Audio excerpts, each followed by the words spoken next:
Donc bonjour à tous, bienvenue pour cet Exode Call numéro 30. Et comme je vous l'avais dit, aujourd'hui nous allons attaquer la formule de Stirling. Démontrer que n factoriel est équivalent à n puissance n fois exponentielle de moins n fois racine de 2pi n quand n tend vers l'infini.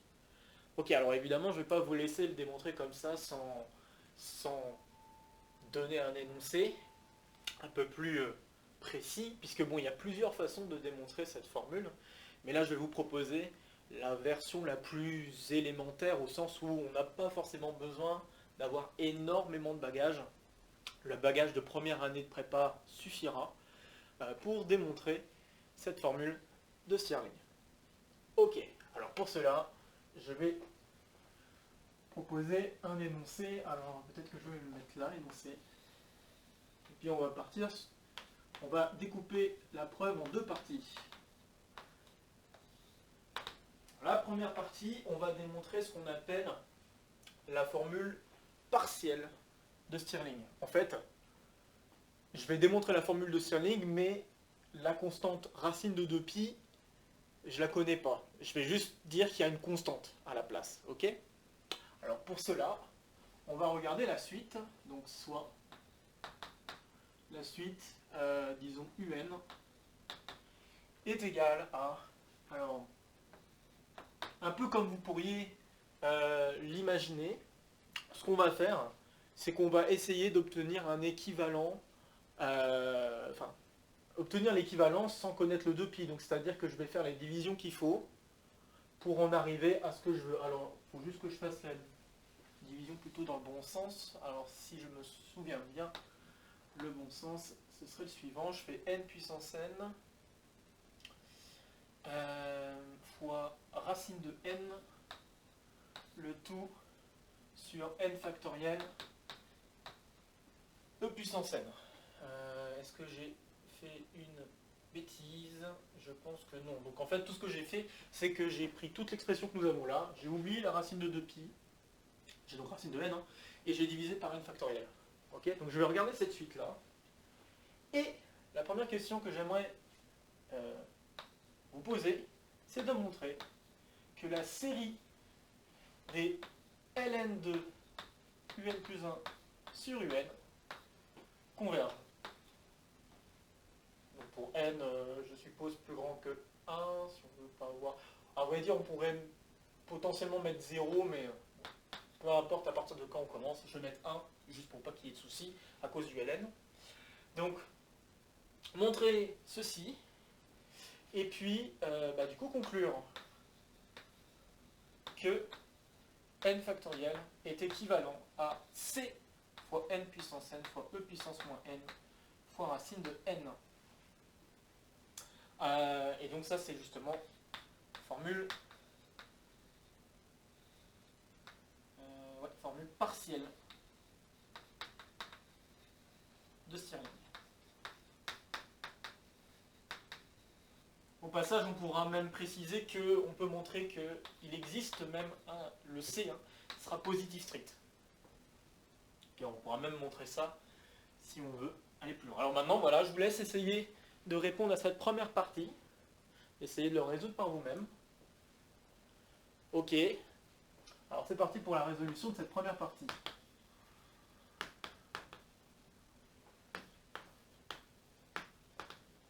Puis je donnerai la deuxième partie ensuite. Donc, pour essayer de savoir si la série converge, ça serait bien d'étudier donc les termes généraux de cette chose-là. Et donc comprendre ce que c'est ce quotient en fait, un plus 1 sur un. Alors on va essayer de comprendre ça. Alors un plus 1 sur n, tout simplement je remplace. Alors pour simplifier un peu les choses, ça je peux l'écrire comme n puissance n plus 1,5. Puisque la racine carrée, quand on fait une racine carrée, c'est la même chose que faire puissance 1,5. Ok, donc je vais me permettre d'écrire n plus 1 puissance n plus 1 plus 1,5. Ok, fois pas fois, divisé pardon, par n plus 1 factoriel et exponentielle n plus 1, le tout divisé par la même chose, donc divisé par n factoriel e puissance n. Ok, donc vous devez remarquer qu'il y a beaucoup de choses qui se simplifient. Hein. Donc, ce qu'on peut remarquer, c'est que le n plus 1 va se simplifier avec un n plus 1 ici. Donc, je vais essayer de mettre de la couleur pour dire ce qui peut se simplifier un peu. Et donc, le 1 se simplifie avec 1 des n plus 1. Et le n factoriel va se charger du reste de la simplification. Ok, donc tous les factoriels vont disparaître. Bon. Ensuite, on a les exponentielles qui disparaissent. Alors ça, je vais le mettre d'une autre couleur. Donc les exponentielles, on a exponentielle n qui va faire disparaître l'exponentielle l en haut. Et donc qu'est-ce qu'on a à la fin? Ben, on obtient, si on rassemble un petit peu ce qui se passe, 1 sur e fois n plus 1 sur n, le tout puissance n plus 1,5.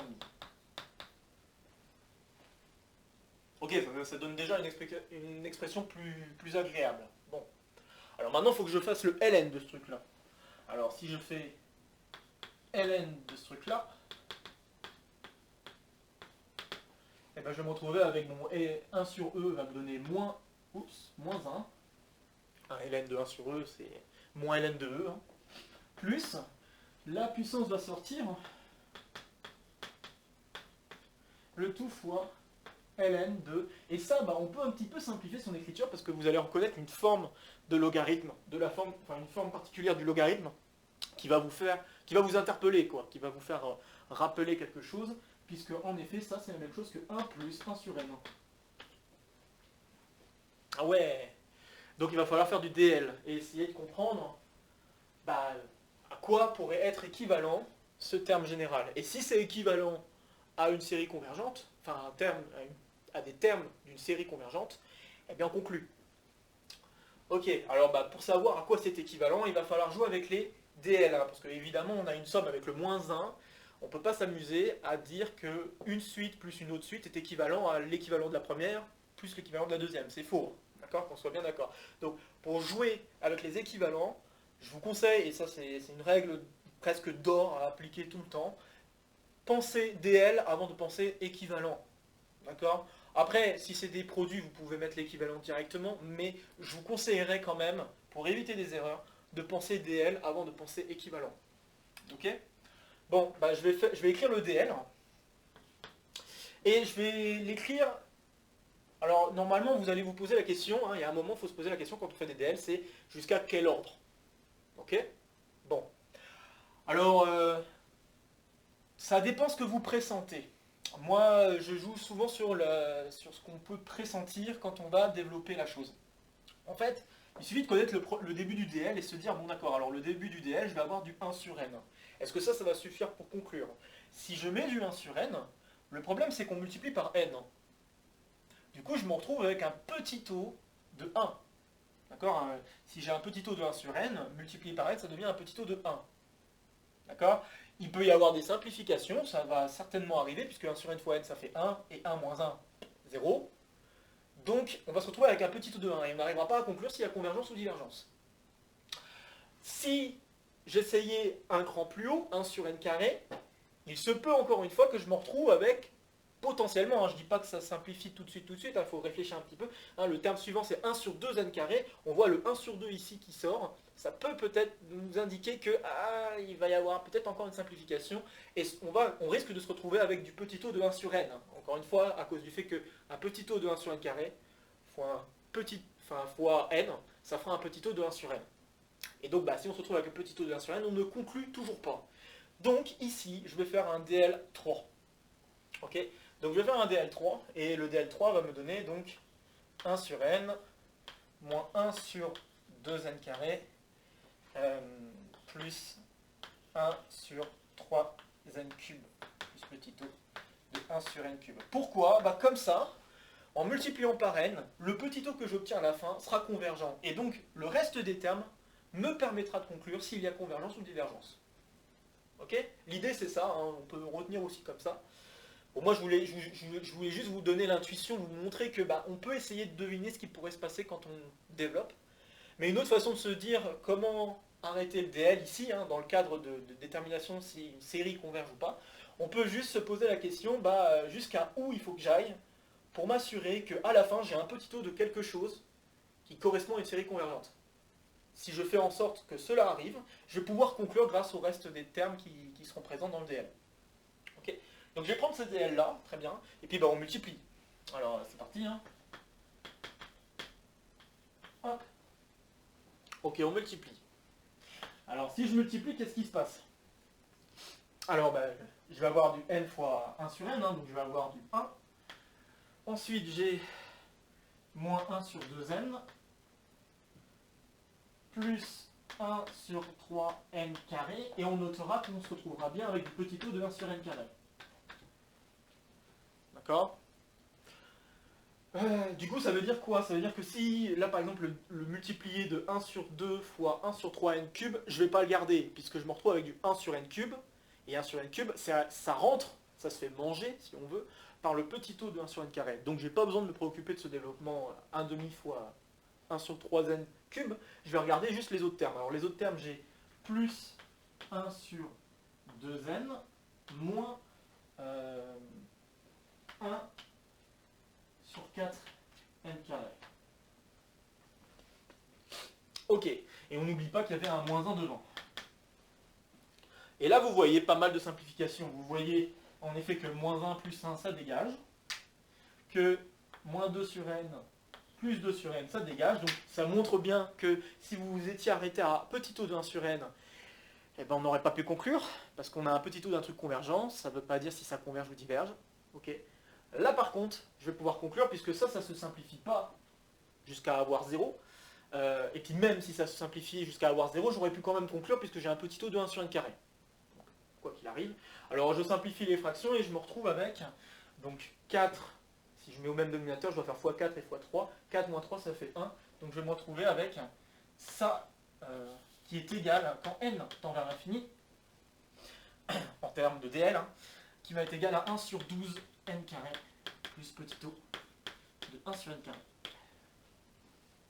Et donc, ça, les séries de ces termes-là convergent par Riemann. Encore une fois, le critère de Riemann, comme nous l'avons vu aussi au petit exo de Cole précédent. Et le petit taux de 1 sur n carré, avoir des termes qui sont des petits taux de 1 sur n carré, 1 sur n carré étant une série des termes, formant une suite qui donne des termes d'une série convergente, encore une fois, un critère de Riemann aussi. Voilà. Bon après, je suis pas obligé de dire ça, j'aurais pu juste dire, ça c'est équivalent à ça. Voilà. Je pourrais ne pas m'embêter avec le petit taux, j'y ai pas pensé tout de suite, mais j'y pense là. Je peux ne pas m'embêter avec le petit taux et dire que ça c'est équivalent à ça, et ça converge. Voilà. Ok. Donc j'en déduis que 1 est vrai, on vient de montrer que la série converge. Ok. Maintenant, reste à conclure ce résultat. Et en fait, pour conclure ce résultat, on sait maintenant que la série converge. Alors je me permets d'effacer. Encore une fois, n'hésitez pas à faire pause si vous avez besoin de plus de temps pour réécrire ou pour comprendre. Hop. Bon, alors du coup,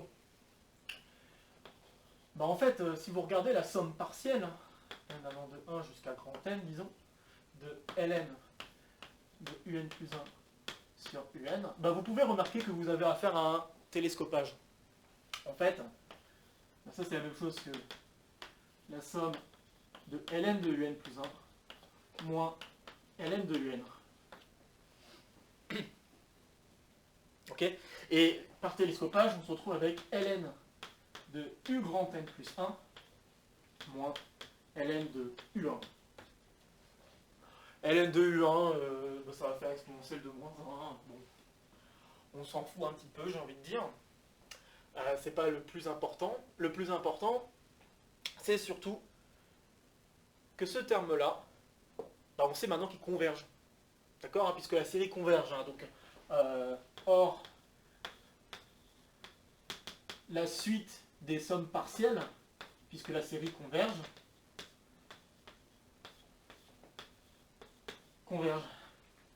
Donc, ça c'est une constante. Donc, ln de u grand n, la suite est ln de u grand n, converge aussi.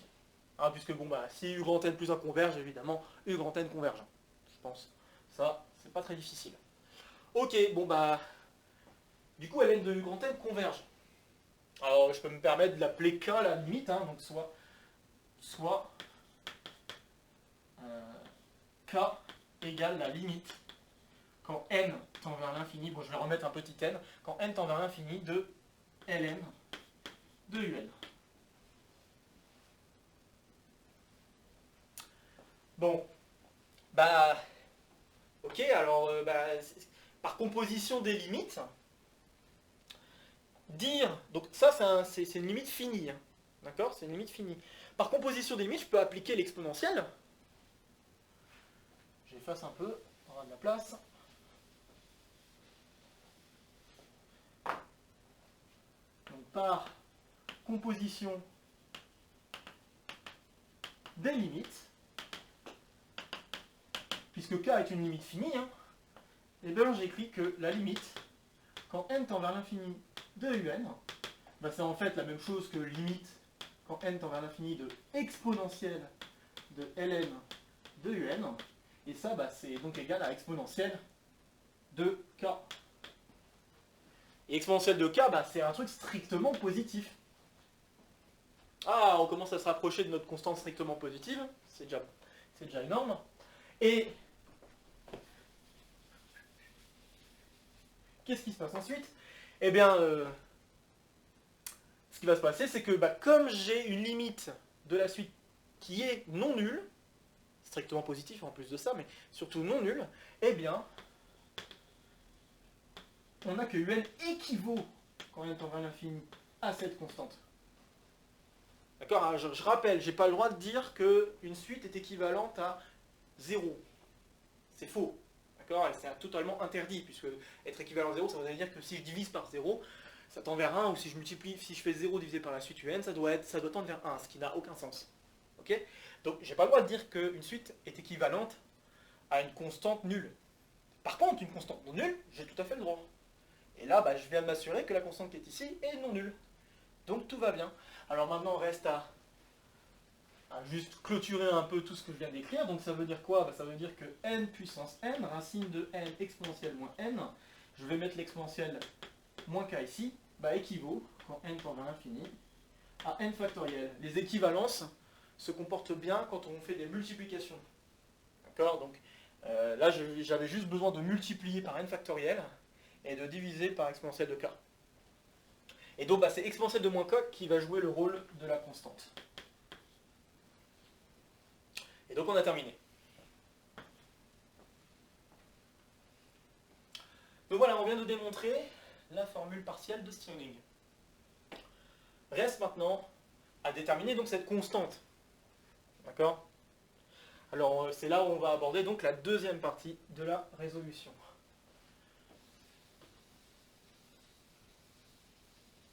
Et la deuxième partie de la résolution va faire appel à quelque chose qui, surtout pour les deuxièmes années de prépa, ou les premières années peut-être un peu moins, mais ça dépendra aussi à quel moment vous voyez cette vidéo. On va parler de quelque chose de très classique, les intégrales de Wallis. Okay, donc je vais poser Wn, l'intégrale de 0 à pi sur 2 de sinus puissance n de x dx.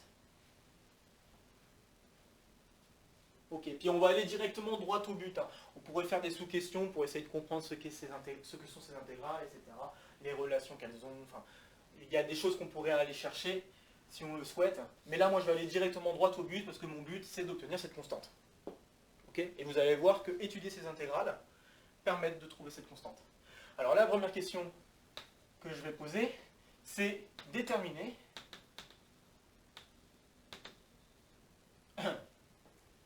donc déterminer une relation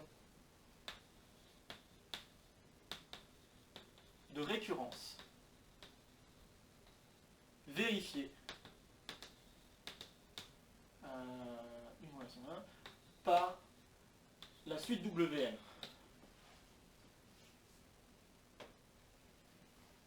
Ok. 2. En déduire une expression explicite.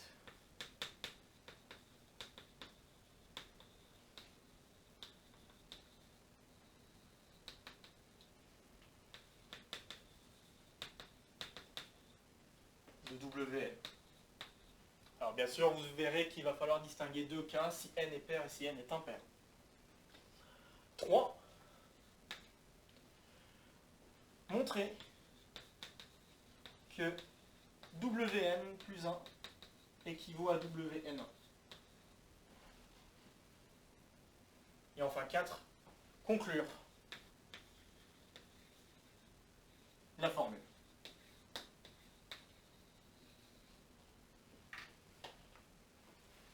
Ok, donc comme pour la première partie, n'hésitez pas à faire une petite pause afin d'essayer de résoudre par vous-même cette deuxième partie d'exercice. Ok, bon, alors on est parti pour la résolution. Encore une fois, n'hésitez pas à faire une petite pause à chaque fois que je donne une idée, afin que vous essayiez par vous-même de continuer à compléter la résolution sans moi. Hop, je pense que c'est ce qu'il y a de plus formateur. Ok, alors je dois essayer de déterminer une relation de récurrence entre les Wn. Alors pour ceux qui connaissent bien, ils savent déjà comment démarrer le truc. Pour ceux qui connaissent un peu moins, ils vont essayer Wn plus 1, ils vont essayer des choses, puis ils vont se rendre compte, ah bah en fait, on descend de 2 crans en indice. C'est-à-dire que si vous partez de Wn plus 1, vous allez obtenir une relation avec Wn moins 1. Ok? Alors bon bah, pour avoir cette relation de récurrence, je vais partir donc de Wn plus 2. Ok, alors Wn plus 2, c'est égal à l'intégrale de 0 à pi sur 2 de sinus n plus 2 de x dx. Ok. Et si on part de là, bah là on voit que si on veut essayer d'arriver à Wn, hein, si on a en tête le fait qu'en effet ça serait mieux d'aller jusqu'à Wn, eh bien on voit que on peut découper en sinus carré de x fois sinus puissance n de x. Et sinus carré, bah, je peux l'écrire comme 1 moins cos carré. Donc c'est ce que je vais faire. Donc de 1 moins cos carré de x fois sinus puissance n de x dx. Ok, et puis évidemment je développe, je découpe, et je vois que je vais me retrouver avec Wn moins l'intégrale de 0 à pi sur 2. Alors je vais l'écrire d'une certaine manière pour que vous puissiez voir ce qui va se produire. Donc je vais l'écrire comme cos de x fois cos de x sinus puissance n de x dx. Ok, et je l'ai écrit de cette manière-là, c'est tout simplement pour vous amener à utiliser une intégration par partie. Ok, normalement, vu la forme que j'ai donnée, il va falloir donner une primitive de cette chose-là, puisque vous pouvez reconnaître un truc de la forme u' fois u puissance n. Alors, juste pour être sûr que je ne dis pas de bêtises, oui, donc la dérivée de sinus c'est cosinus, pas de problème avec le signe. Et puis bah, il faut que je donne une primitive de ce cosinus. Ok. Alors je vais... Oh, je suis juste en train de demander ce que je fais, et je vais faire ça. Je vais effacer un petit peu là. Hop. Et reprendre là où j'en suis. Donc du coup je peux écrire Wn, ok, moins, et là je fais l'IPP. Ok. Alors, dans un premier temps, je dois écrire U fois V. Ok, donc lui c'est lui qui joue le rôle de U'. Et une primitive de ça, c'est donc sinus puissance n plus 1 sur n plus 1. Donc je me retrouve avec, entre cochers, cos x, sinus puissance n plus 1 de x sur n plus 1, calculé en 0 et pi sur 2, moins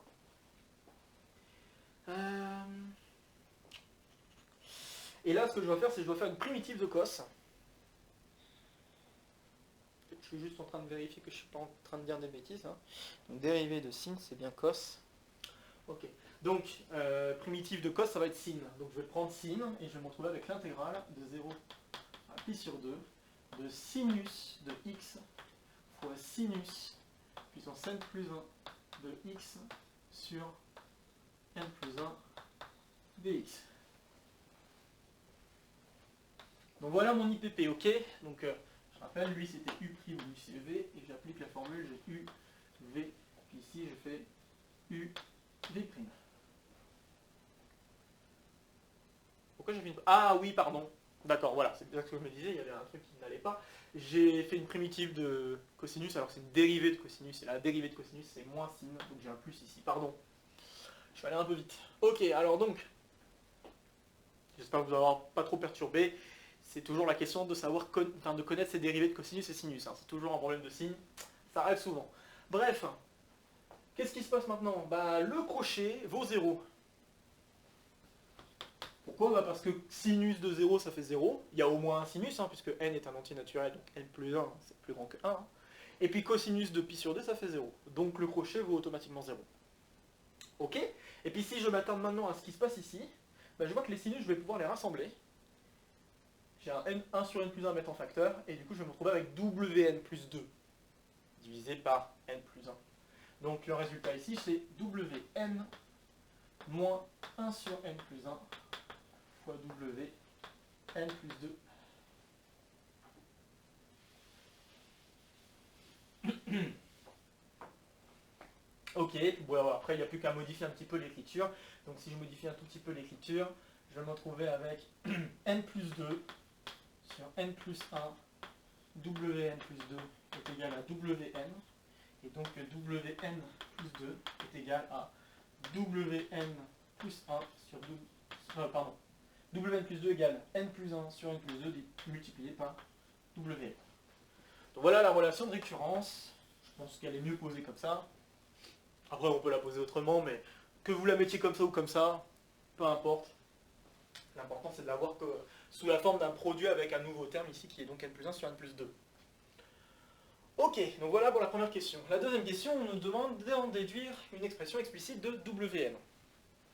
Alors je vais juste mettre en avant quelque chose en amont, c'est que wn est strictement positif pour tout n. Hop. Alors pourquoi ça? 2. Et je vais vous expliquer ensuite pourquoi j'ai besoin de ça. Hein. Donc wn est strictement positif pour tout n. Pourquoi? Pourquoi ça c'est vrai? Ben parce que la fonction sinus puissance n sur x, de x, elle est toujours positive. Donc ça vient du fait, car sinus puissance n, alors même sans puissance n d'abord, sinus de x est positive ou nulle pour tout x dans 0 pi sur 2. Ok. Donc, pour tout n, sinus puissance n de x est plus grand ou égal à 0. Également pour tout x, entre 0 et pi sur 2. Et puis, bah je sais que sinus de pi sur 2, ça vaut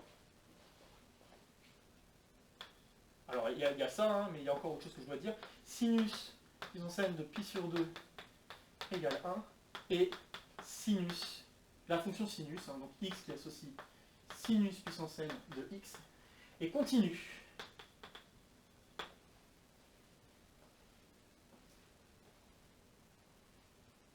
Ok. Alors je ne sais pas si vous me voyez venir, j'espère que vous me voyez venir. Vous avez donc une fonction continue positive dont une des valeurs est strictement positive, et bien ça implique que l'intégrale doit être strictement positive. D'accord? Parce que si l'intégrale vaut 0, alors déjà positif c'est clair, et si cette intégrale était égale à 0, ça voudrait dire que la fonction qui est continue, en plus d'être positive, doit valoir 0. Et ce n'est pas le cas à cause de pi sur 2. Ok? J'espère avoir été clair. Donc wn est toujours strictement positif pour tout n. Maintenant que j'ai ça, eh ben, je vais maintenant faire une petite opération qu'on fait peut-être plus souvent en option informatique, peut-être moins souvent on va dire dans les preuves mathématiques de prépa, mais moi je trouve que c'est quand même la technique qui marche le mieux. Alors, comme je l'ai dit, il va falloir distinguer pair et impair, parce que bon, bah, comme on avance de 2 ou recule de 2, suivant comment vous voyez les choses, si je commence avec un indice pair, je continue toujours avec un indice pair. Et si je commence avec un indice impair, je continue toujours avec un indice impair. Alors on va distinguer les deux cas. Donc si n est égal à 2k. Avec k d'entier naturel. Ok. Alors je vais réécrire la relation. Hein. Donc nous avons w 2k plus 2 est égal à 2k plus 1 sur 2k plus 2, le tout fois w 2k. Et maintenant, comme je vous ai montré que wn était strictement positif, ce que je vais faire, c'est que je vais diviser par wk. Alors je divise par wk, et j'ai tout à fait le droit de le faire maintenant, parce que j'ai montré juste avant que c'était strictement positif. Donc ça c'est égal à 2k plus 1 sur 2k plus 2. Et qu'est-ce que je vais faire ensuite? Eh bien je vais faire un produit. Voilà le truc. J'aurais peut-être dû... Alors, attends, je vais juste me réécrire la relation à part, parce que j'en aurai probablement besoin pour la suite. Okay. Voilà. Alors, et je fais un produit, donc je vais faire un produit pour k allant de... Alors là, je peux commencer à 0. Et pour avoir W2N, je pense que le mieux, c'est que je m'arrête à K-1. N-1, pardon. Non, si. Ah. Oui, alors. K. Non, oui, je peux pas mettre K, excusez-moi. Alors, je vais juste changer les indices ici. Hop. Donc, en fait, ça serait la ligne suivante, hein, mais je me permets de l'écrire directement. Donc, P allant de 0 jusqu'à K-1, comme ça, je m'arrête à W2K. Et de l'autre côté, je fais pareil. Produit pour P allant de 0 à K-1 de 2P plus 1 sur 2P plus 2. Et donc vous pourrez remarquer que ce produit-là, c'est un télescopage. Ok. Et donc, par télescopage, vous vous retrouverez avec W2K sur W0. Il reste à calculer W0 et je pense que c'est pas très dur de vérifier que W0 c'est pi sur 2. Ok. De l'autre côté, il faut que je calcule ce produit.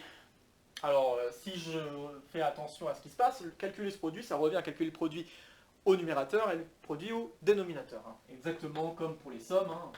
Donc ça va faire produit P allant de 0 à K-1 des 2P plus 1 sur le produit pour P allant de 0 à K-1 de 2P plus 2. Et ça, c'est un exercice assez classique, j'ai envie de dire, de calculer le produit des termes pairs et le produit des termes impairs.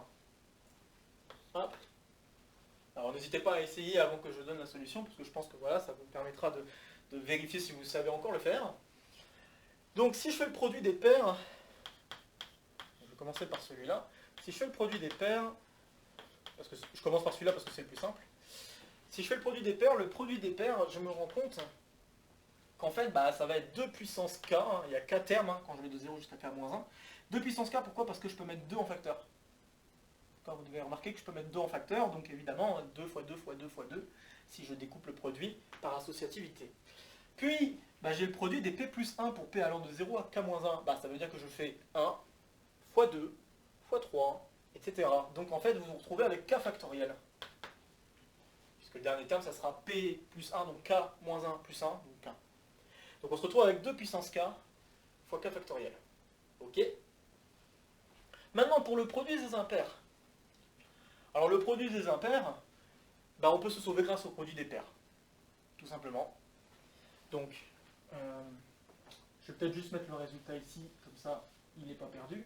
Donc ici, on a 2 puissance K, K factoriel. Ok. Et puis maintenant, si je veux faire le produit des impairs,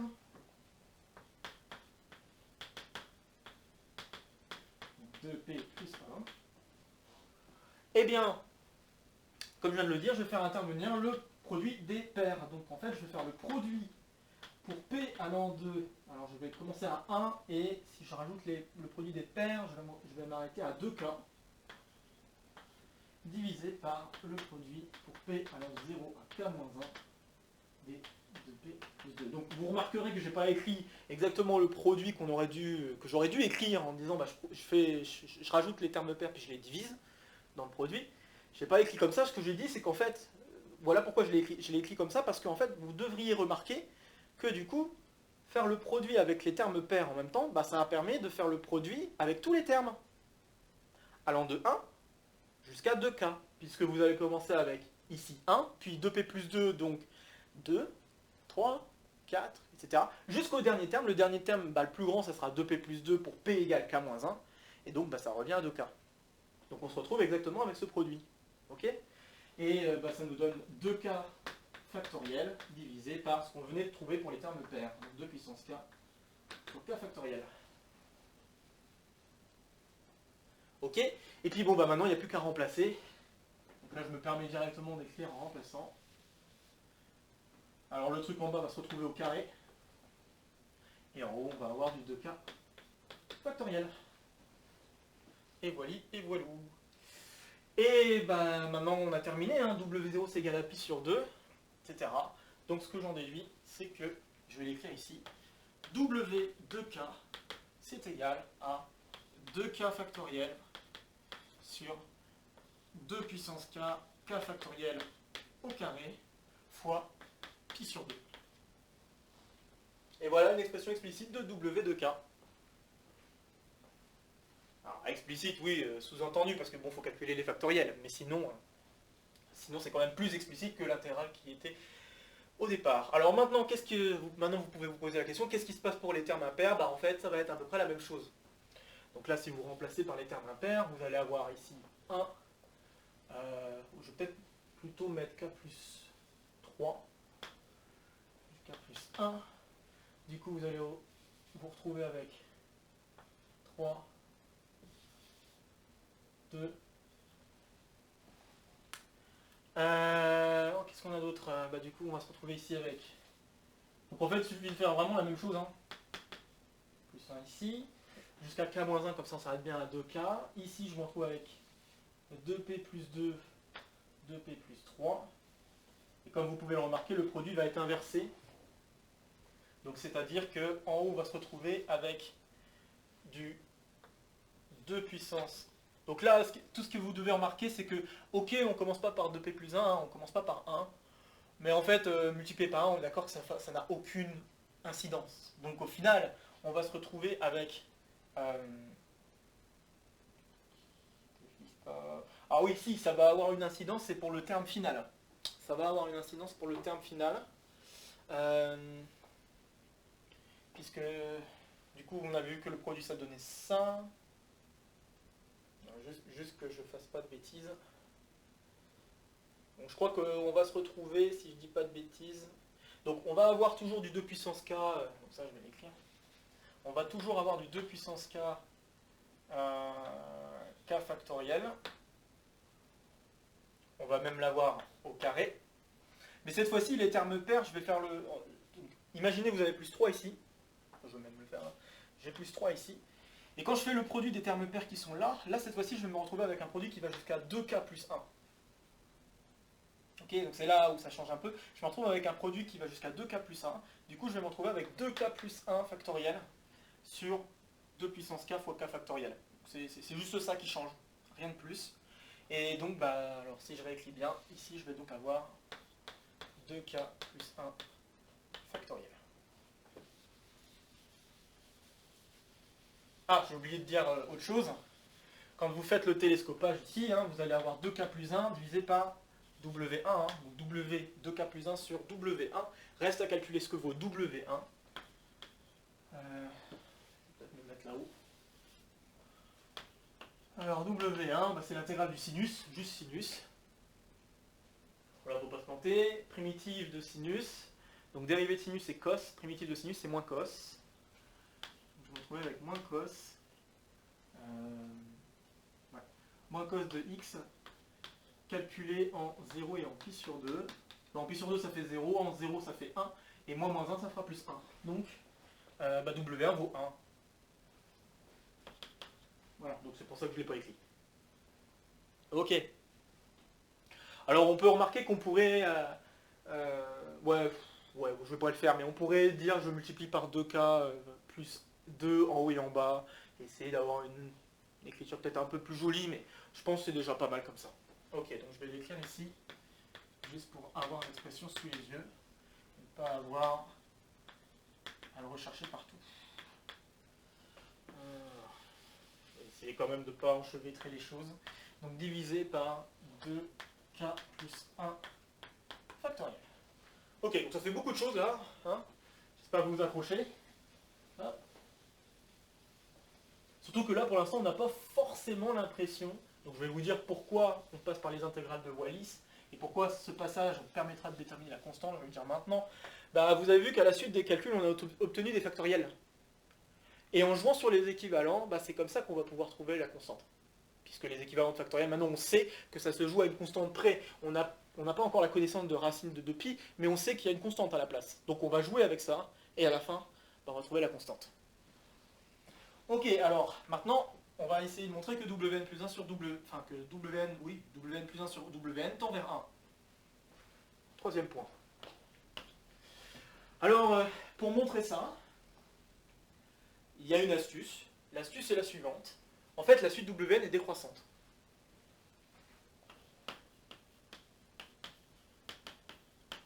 Pourquoi? Pourquoi? Bah parce que sinus de x puissance n, bah c'est plus grand que sinus de x puissance n plus 1. Pour tout x entre 0 et pi sur 2. Pourquoi? Bah parce que le sinus, donc car sinus de x, est en fait compris entre 0 et 1.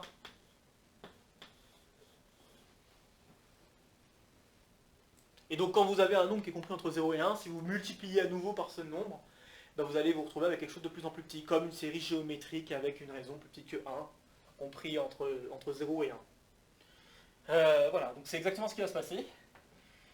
Et donc par ce fait, eh bien on n'a que par intégration, et le fait que l'intégration est en quelque sorte croissante, hein, c'est-à-dire que ça garde l'inégalité à condition qu'elle soit tenue sur un intervalle. Hein. Donc par intégration, on se retrouve avec Wn qui est plus grand que Wn plus 1. Okay, donc la suite Wn est bien décroissante. Bon, très bien. Alors pourquoi je regarde ça? Ben maintenant vous allez très vite comprendre. Ce que je vais faire, c'est que je vais encadrer Wn plus 1 sur Wn. En effet,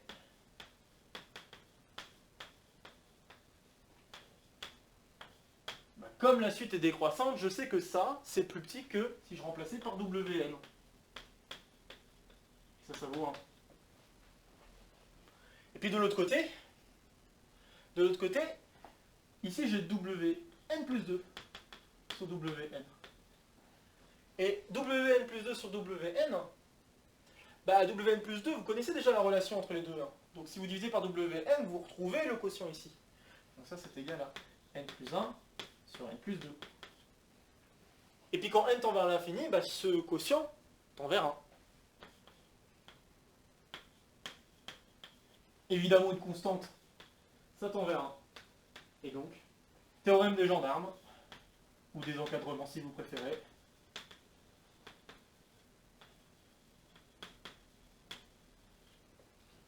Le truc du milieu tend vers 1. Et donc on conclut en effet que Wn équivaut à Wn plus 1. Voilà, voilou. Alors maintenant, reste à conclure. Ok, j'efface à présent.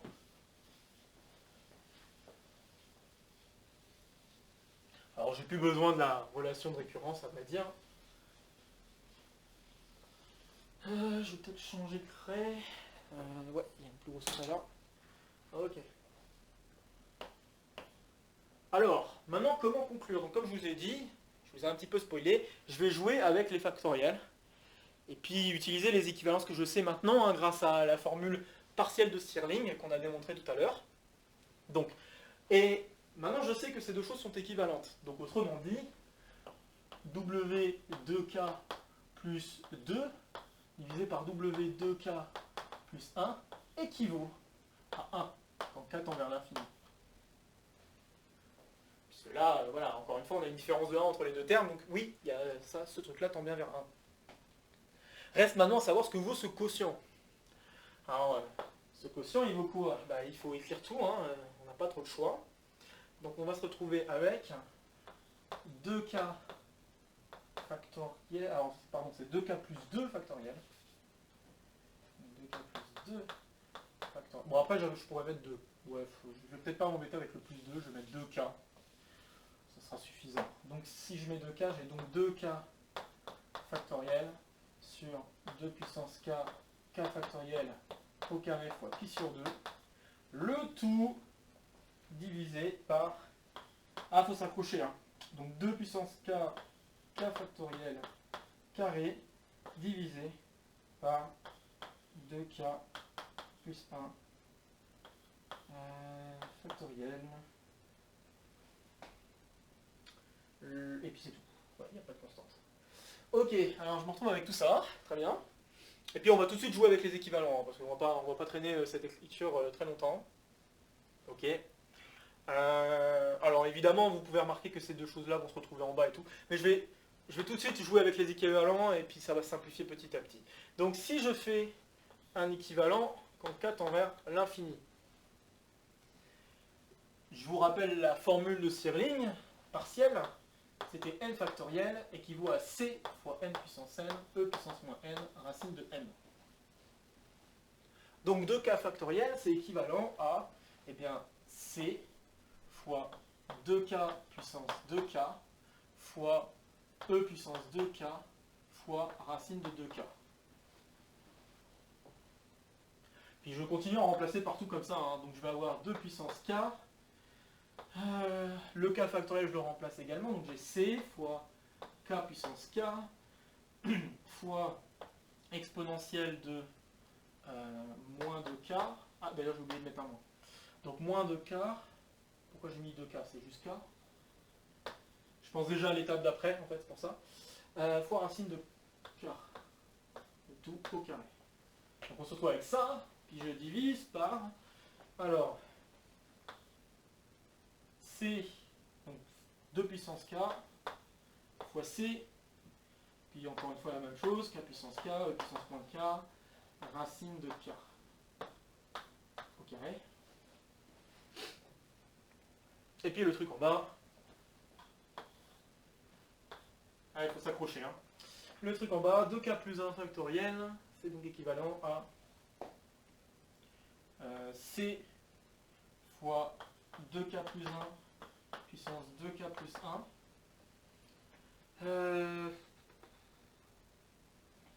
Qu'est-ce qu'on a d'autre? On a exponentielle de moins 2k plus 1. Racine de 2k plus 1. Je suis juste en train de me demander si je pourrais pas faire mieux que ça. Pour que les choses se simplifient mieux, hein. Je pense que je peux faire mieux que ça. Ce que je vais faire, c'est que je vais faire la chose suivante.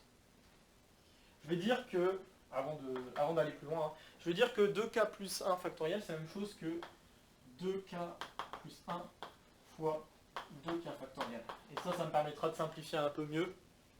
Donc du coup, l'équivalent, je vais l'écrire plutôt... Donc l'équivalent de 2k plus 1, c'est 2k, hein, fois la constante 2 puissance k, enfin 2k fois... Enfin 2k puissance 2k. Donc du coup le plus 1 saute ici et le plus 1 saute ici. Voilà. C'est juste pour simplifier un peu les équivalents. Après on pourrait simplifier quand même, hein. Je suis pas trop en train de vous truander parce que bon je pourrais y arriver quand même. C'est juste pour éviter un petit souci parce que comme vous pouvez le remarquer, j'ai un exponentiel avec un plus 1 là, qui risque pas de se simplifier. Donc il faudrait que j'utilise un autre résultat encore avec l'exponentiel. Je vais juste éviter le truc. Mais bon, après, ce résultat, il n'est pas si difficile, mais je préfère éviter, je préfère juste essayer de montrer comment ça simplifie, plutôt que s'embêter avec des détails en plus. Ok, alors normalement, si j'ai bien fait les choses, je dois avoir pas fait de bêtises. Donc j'efface, hein. Je ne dois pas avoir fait de bêtises dans ma fraction. Donc on va croiser les doigts. Alors... On s'accroche. Maintenant, il faut voir qu'est-ce qui se simplifie avec quoi. Alors, déjà, on va commencer à rassembler, hein, ce qui se passe là. Donc, on a du c carré. Donc, on va mettre tout ça en une seule fraction. On a du c carré, on a du 2k puissance 2k plus 1 avec un 2k, donc en haut on va se retrouver avec 2k puissance 4k plus 1. Ça. Les exponentielles, on a exponentielle de moins 4k. Et puis ensuite, les racines carrées se multiplient entre elles et ça nous donne 2k. Donc je pourrais mettre avec le 2k puissance 2, 4k plus 1, mais bon, pour l'instant, voilà. Ensuite, ces deux-là, maintenant je les rassemble. Alors je vais me retrouver avec 2 puissance 2k fois 2, hein, enfin, il apparaît deux fois, donc je vais avoir 2 puissance. Ah oui, j'ai oublié de regarder le c. Donc je vais d'abord regarder le c, si vous me permettez. J'ai c carré fois c carré, donc ça fait c4. Ok. Ensuite, j'ai les deux puissances, hein, donc comme je disais, 2 puissance 2k fois 2 puissance 2k. Donc ça me donnera 2 puissance 4k. Ensuite, j'ai les racines carrées qui sont mises au carré. Je vais d'abord faire les cas. On va essayer de faire quand même les choses dans l'ordre. Donc là, j'ai k puissance 2k qui apparaît encore une fois deux fois, donc j'ai k puissance 4k. Vous voyez normalement des choses qui simplifient hein, petit à petit, mais je vais y revenir. Donc ensuite, on a exponentielle de moins 2k, exponentielle de moins 2k en haut aussi, donc exponentielle de moins 4k. Et enfin, on a racine de k mis au carré, donc ça fera k, et k qui apparaît en haut aussi, donc on se retrouve avec k carré. Ok. Normalement, je pense que je n'ai pas fait de bêtises. Pareil, je vais effacer. Juste pour avoir la place. Enfin, on va dire, je pourrais effacer la deuxième partie, mais c'est pas grave. Alors, je continue avec mes équivalents, et puis je vois que beaucoup de choses se simplifient. Regardez, par exemple, les deux puissances. Hein. Vous avez un 2 puissance 4k qui est ici. Je suis en train de me demander si j'ai pas loupé quelque chose.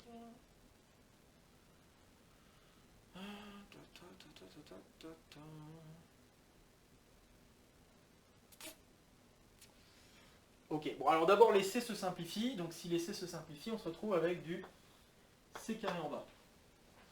Les 2 puissance 4k, c'est ça qui me perturbe un peu, c'est que ça ne se simplifie pas totalement. Ah oui, j'ai oublié un pi sur 2 là. Oui. Je vous explique, il y avait un pi sur 2 ici. Donc quand je fais un équivalent, la constante reste. J'étais en train de me dire pourquoi il n'y a pas... Donc voilà, maintenant je comprends mieux, j'étais en train de me dire pourquoi il y a un 2 en trop. Voilà pourquoi il y a un 2 en trop, il va se simplifier, puisque là, hop, voilà, comme ça c'est fait, on n'en parle plus. Et puis ensuite j'ai un 2 puissance 4k qui s'en va avec un 2 puissance 4k. Pareil, il va se passer la même chose avec le k puissance 4k. Donc k puissance 4k. Ouais, alors 4 puissance... Donc oui, je vais mettre tout de suite le 2 qui reste. Okay. Donc 4 puissance 4k, il se simplifie avec le 4 puissance 4k. Et on a aussi le k carré qui va se simplifier avec le dernier k qui est ici et le k qui est ici. J'aurais peut-être dû mettre des couleurs. Alors, je vais essayer de m'en rattraper. Donc lui se simplifie avec lui. Et on a lui aussi. Voilà. Donc tous les k se simplifient entre eux. Je rattrape un peu avec la couleur, comme ça sera plus clair. Lui se simplifie avec le 4 puissance 2k. 4k, pardon. Évidemment, les exponentielles se simplifient. Hein. Je pense que là, c'est assez clair. Je vais mettre de la couleur encore une fois pour suivre. Et donc, ce qui nous reste, bon, le 2, je peux le laisser en jaune, c'est pas un problème. Ce qui nous reste, c'est bien un 2pi en haut. Et c'est tout. Yes.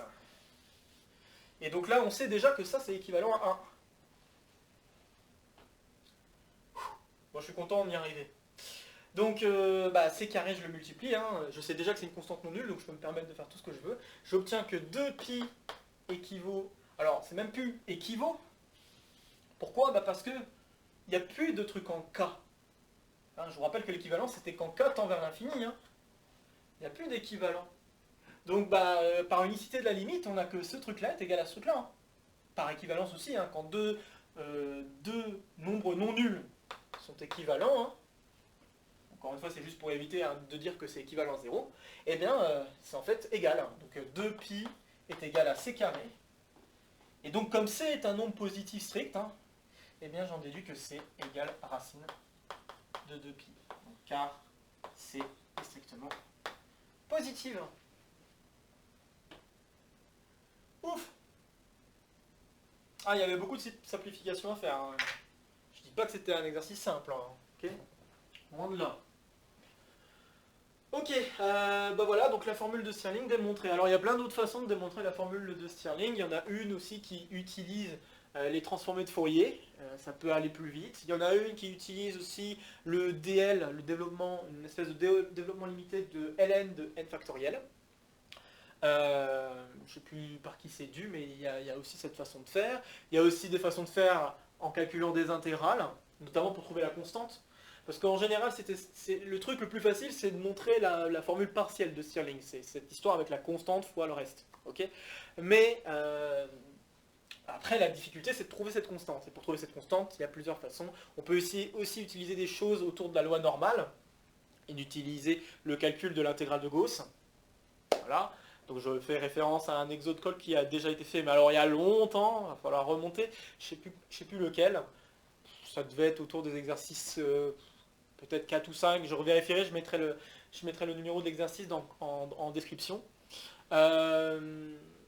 Ouais, bah voilà, enfin bref, il y a plein d'autres façons de faire. Là, je vous propose juste une manière, on va dire, la plus élémentaire, même s'il y a pas mal de calculs, évidemment. Mais la manière la plus élémentaire au sens où j'ai pas eu besoin d'avoir énormément de background, juste ce qu'il fallait de la première année, donc les équivalences, savoir comment montrer qu'une série converge, etc. etc. J'ai utilisé ce genre de choses, et ça, bon, je pense que la majorité d'entre vous peut suivre. Ok, bah voilà pour cet exercice de colle. J'espère encore une fois que ça vous a plu. Encore une fois, dans le laboratoire du LACIM. Que ajouter d'autre? Bah, comme d'habitude, si vous avez des questions, des remarques à faire, n'hésitez pas à les faire en commentaire. Si vous pensez que cette vidéo pourrait être utile pour d'autres camarades, n'hésitez pas à partager la vidéo. Et puis voilà, sur ce, je vous souhaite une bonne fin de semaine. Et puis on se retrouve très vite pour le petit exo de colle numéro 6, qui se fera encore une fois sur place. À vrai dire, j'ai encore une petite question qui se pose, c'est est-ce que je vais avoir la possibilité de faire l'exo de colle 31 ici? Pas sûr, mais bon, on verra bien ce que l'avenir réserve. Bref, sur ce, bon week-end et à très vite. Salut à tous.